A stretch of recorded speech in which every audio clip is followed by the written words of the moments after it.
Ayan yung chicken. So, pang oven na yan. And then, ito na yung pang garnish na onion at saka coriander chop. Yan. On top yan. Kasi hindi ako ang mag-a-arrange. Bali, dadalayin sa kabila ng ganyan na. Sila na yung mag-transfer sa serving plate. Okay. So, ito naman yung rice. So, nasa steaming process na.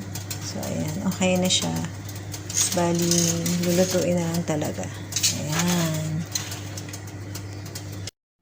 Ayan, luto na siya. So, ilalagay ko na yun sa warmer. Tapos, aalis na siya na ganyan. Okay, so yung rice ko na lang.